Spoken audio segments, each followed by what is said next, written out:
Hi guys, welcome to the channel dare to fit. आज की video में आपसे बात करूंगा मैं कीटो डाइट को लेके। कीटो डाइट बहुत फेमस है, बहुत ट्रेंड में है। लोग इसको इसलिए करते हैं क्योंकि इनिशियली बहुत फास्ट रिजल्ट्स आते हैं इससे, ठीक है। 15 दिन, महीने भर में काफ़ी तेज़ रिजल्ट्स आते हैं, जिसकी वजह से बहुत लोग इससे बहुत फैसिनेटेड रहते हैं और बहुत 5 साल में बहुत ज़्यादा ट्रेंडिंग डाइट है ये। बट मैं इस डाइट को हेल्दी नहीं मानता और मैं इस डाइट को सपोर्ट नहीं करता। तो मेरे कुछ रीजंस हैं। बहुत बार मैंने इसके बारे में पोस्ट किया है कि मैं इस डाइट के अगेंस्ट हूँ। तो कई लोगों ने मेरे से सवाल पूछे हैं कि क्यों, आपका लॉजिक क्या है। तो मैं लॉजिक आपको दे रहा हूँ क्यों मैं इस डाइट के सपोर्ट में नहीं हूँ। तो पहला रीज़न ये है कि ये बहुत रिस्ट्रिक्टेड डाइट है। रिस्ट्रिक्टेड डाइट क्यों है? इस डाइट में ना तो आप फ्रूट्स खा रहे हो, मैक्सिमम फ्रूट्स आउट हो जाते हैं, ना आप दाल खा रहे हो, ना आप चावल खा रहे हो, ना आप रोटी खा रहे हो, ठीक है। दूध है नहीं, दही है नहीं, ये सारी चीज़ें आपकी हट गई। जो मेजॉरिटी ऑफ चीज़ें आदमी रोज खाता है वो सारी चीज़ें आउट है क्या खाने के लिए? सिर्फ अंडे हैं, नॉन वेज है, पनीर है और ग्रीन लीफी वेजिटेबल है।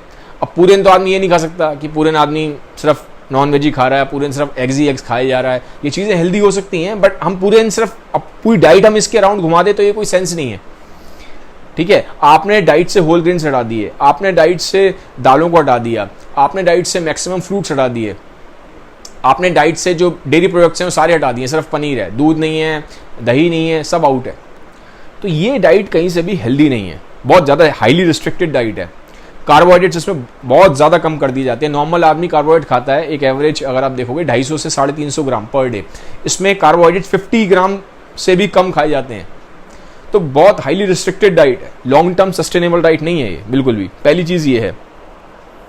सेकेंड क्या होता है कि बहुत लोगों को, जैसे कि मैंने बोला, जैसे मान लो कोई अब आदमी एक दिन में खा रहा है, दिन में लंच में 3 रोटी, रात को 4 रोटी खाता है, ठीक है। एग्जाम्पल दे रहा हूँ, ठीक, कुछ भी हो सकता है। सुबह उठ के उसने 1-2 पराठे खा लिए, दिन में 2-3 रोटी खा रहा है, रात को 2-3 रोटी खा रहा है। अब आपने उसको डाइट पर डाला, आपने सारा हटा दिया। सुबह की दिन की रोटी भी गायब है, रात की रोटी भी गायब है, सुबह के पराठे भी गायब, सब गायब हो गया।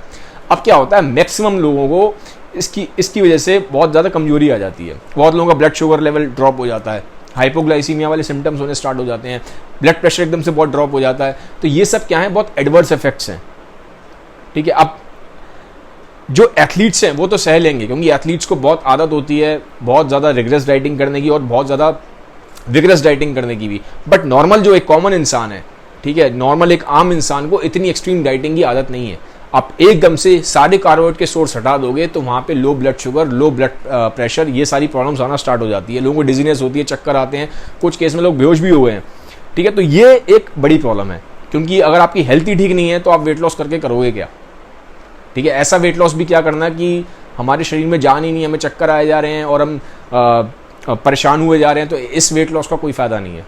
आप अपनी हेल्थ को कॉम्प्रोमाइज़ करके वेट लॉस कर रहे हो, इट डजंट मेक सेंस। तो ये मेरा एक सेकंड वो है। तीसरा क्या है, जितने भी हाई इंटेंसिटी वर्कआउट्स हैं, जितने भी हाई इंटेंसिटी वर्कआउट होते हैं, यानी हेवी वेट लिफ्टिंग है या स्प्रिंट्स कर रहे हो आप, कहीं पर भी जहाँ आपके शरीर की ताकत बहुत ज़्यादा लग रही है, ठीक है, जहाँ आप शरीर से बहुत ज़्यादा काम ले रहे हो, तो वो सारे चीज़ों में कीटो डाइट बिल्कुल फेल हो जाती है। वहाँ पे आपको कार्बोहाइड्रेट्स का सोर्स चाहिए। हाई इंटेंसिटी वर्कआउट में जो बॉडी का प्रेफर्ड सोर्स ऑफ फ्यूल है वो कार्बोहाइड्रेट्स हैं, वो कीटोन्स नहीं है, ठीक है। कीटो डाइट में मेनली जो आपका प्रेफर्ड सोर्स ऑफ फ्यूल है वो कीटोन्स बन जाता है, एक तरह का फैट है, ठीक है। तो आपकी बॉडी कार्बोहाइड्रेट्स की जगह फैट बर्न करना स्टार्ट कर देती है। लेकिन ये तब तक ठीक है जब तक आप सिर्फ बैठे हुए नॉर्मल घर के कामकाज कर रहे हो या हल्का फुल्का वॉक कर रहे हो। बट जहां मैंने बोला आप हाई इंटेंस वर्कआउट करोगे, आपको हैवी वेट लिफ्टिंग करनी है, बहुत तेज रनिंग करनी है या बॉक्सिंग करनी है, ऐसा कुछ करना है जहाँ पे ताकत बहुत ज़्यादा लग रही है, वहाँ पे कीटो डाइट फेल हो जाती है। बार बार स्टडीज़ में रिपीटेडली ये चीज़ प्रूफ की है। तो मेरा क्या टेक है, मैं ये बोलूँगा कि इस तरह की डाइट करने की कोई ज़रूरत नहीं है अनटिल एंड अनलेस कि आप एक बहुत ही ज़्यादा हाईली फिट बंदे हो या बहुत ज़्यादा हाईली एथलेटिक हो, जिसको आदत है इतनी विग्रेस डाइटिंग करने की, जिसको आदत है बहुत ज़्यादा लो कार्ब्स पे रहने की।